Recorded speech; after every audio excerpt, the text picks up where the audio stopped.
As amusing as your savage dances are, once again I have proven the superiority of setting your nose to the grindstone and not mucking about. Now bring some refreshments in a proper mug, or I'll take back the coins of my home and country. Don't you heathens know the worth of a proper king's halfpenny? Generous visitor, if our customs are so displeasing to you, perhaps you should find lodging elsewhere? Please? And leave you lot to your primitive ways? Tell them what I think of that, Squire Percival.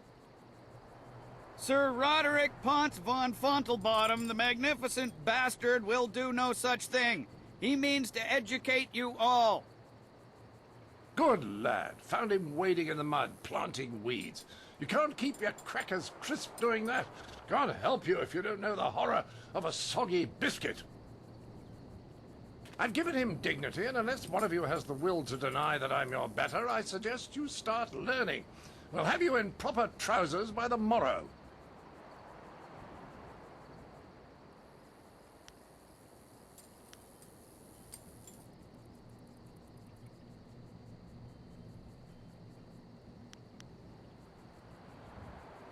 Oh, what's that? Someone stepping to the fore? Let's have a look at you. A woman? My dear, not sure what topsy cradle you fell from, but in my country a lady knows her place, unless she's queen. The simple truth is that I have bested every one of you who has come forward, whether in tests of wit or combat. You faced a champion of king and country.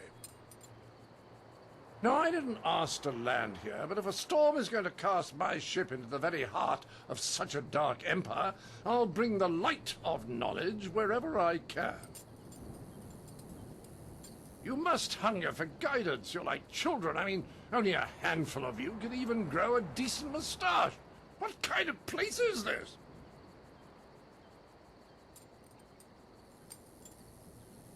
Can you now? Shall we put that to a test? I welcome the chance that you might impress me with a glimmer of intelligent insight.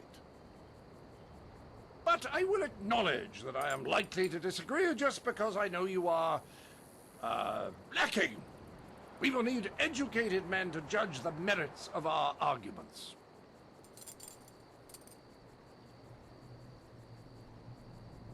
I've gone to great pains to learn your barbaric tongue, only to find that none of you has much to say. Can you convince me otherwise? I've heard a distinct lack of couplets and quatrains, to say nothing of pentameters. Is it any wonder you people live as you do? I charge you with defending the heart of your people. If a group of judges determines that you have adequately done so, I will declare you the winner.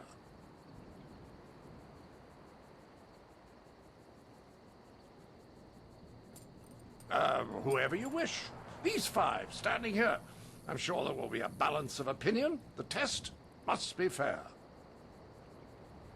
Go on, talk to them all to prove I haven't coerced them. We'll begin the debate when you're ready. Then we'll see how you fare in combat.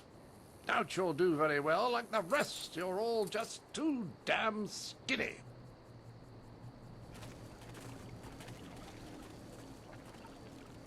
I heard you accept the Outlander's challenge.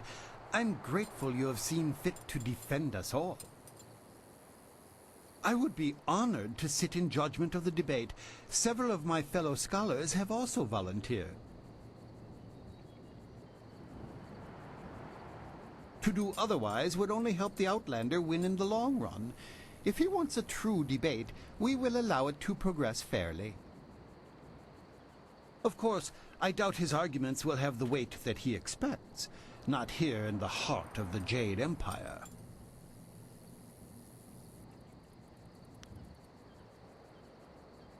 The best course is to appeal to the individual preferences of the judges.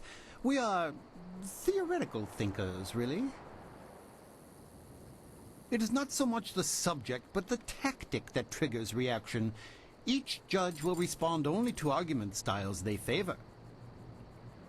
If a judge likes fact, use it once and he will join your side. Use it again and he will switch back just to further debate. Other arguments may not interest him at all.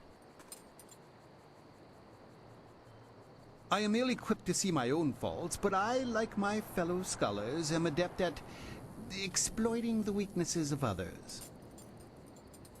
Scholars Heng and Zhao are easily swayed with simple facts.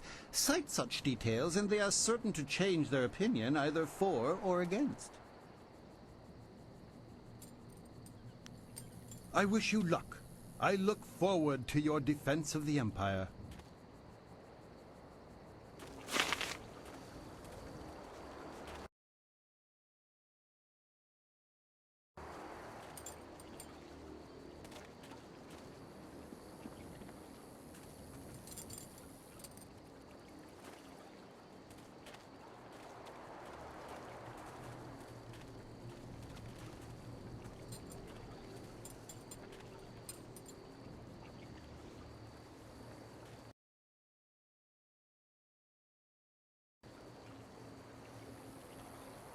Well, ready to set the ponies in motion, are we? Let's declare some rules and get to it. You don't mind if I make this interesting, do you?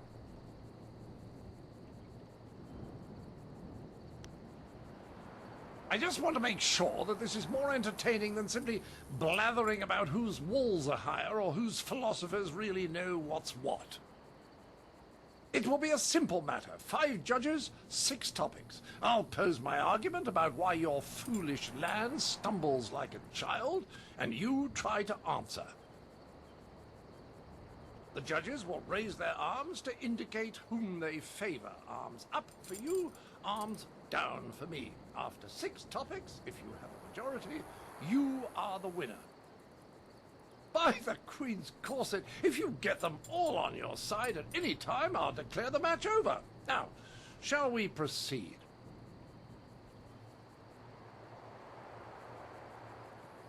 I will pull no punches, and I expect no mercy on your part. Let's see which of us is truly superior. Well, what shall be my first point of contention? I know, the most basic of concerns for a culture, the currency of its economy. What manner of society would use the silver coin as the basis of trade? Gold is clearly superior, which you admit by using it for important statuary. Your understanding of what determines value is flawed. Your rebuttal?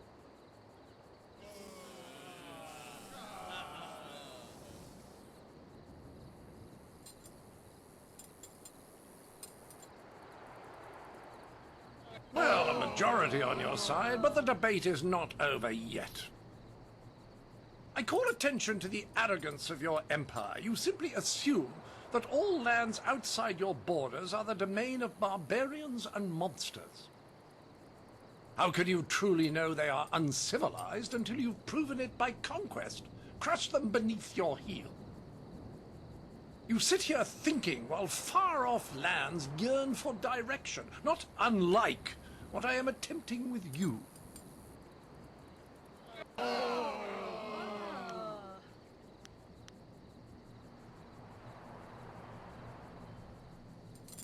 Well, a majority on your side, but the debate is not over yet. Shall I draw attention to your foolish reliance on personal combat? You've got strange dragon powder arms, but you waste them on spectacle and flying chariots. Any decently civilized people would have developed a proper array of personal sidearms by now, like old Mirabelle here.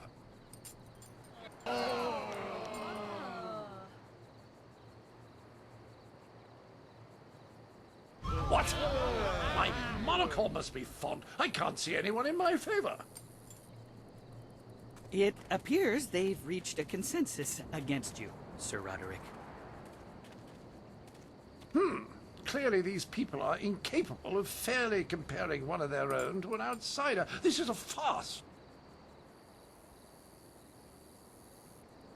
Then perhaps it was my mistake to think you would be open to anything other than your own backwards ideals. Pah! I seek satisfaction. You have bested me in debates, but true honor is decided on the dueling field. The entry hall here has walls to be up against, corners to be backed into, and floor enough on which to be down but not out. Whatever your metaphor, I'll beat it.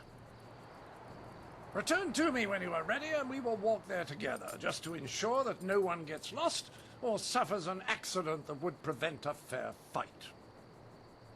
Frankly, I don't know what you people are capable of. Quickly now, Sir Roderick Ponce von Fontelbottom, the magnificent bastard, is not one to let a duel grow stale on the vine. All right.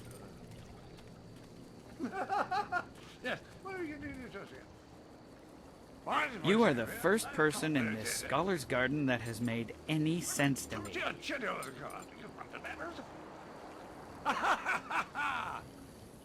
Ah, there you are. Well, are we ready for this duel, or are you going to slink away again? What? Good. Let's get this over with so I can return to schooling the rest of your fellows.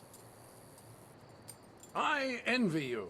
You're about to experience for the first time the skill that has forged an empire and traveled the world. There will be pain as well, but I imagine it will be almost worth it. Focus! Bloody sonic tracker! Bloody tracker! Bloody hell! Tracker! Bloody hell!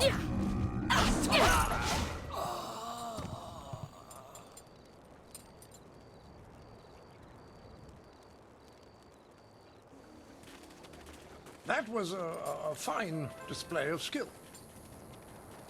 It was a fair fight, Sir Roderick, within the rules you specified. Yes, old boy, you've got it right. I was really sat down, I believe. Like the fall of the old bridge across the Grand. My humours are in disarray, I tell you. I suppose I should have seen it coming. Your win in the debate was a sure sign. I do believe I have underestimated the lot of you. Regardless, you have beaten me. That's a point of honor I cannot deny. Well, there's no other thing for it. Intended or not, you've earned a reward from me. The unsuccessful combatant in a duel must arrange a worthy gift for the victor. I wouldn't be much of an ambassador for my country if I didn't abide by its customs. The Duchess of Almsbottom's rules of engagement are quite clear on this matter.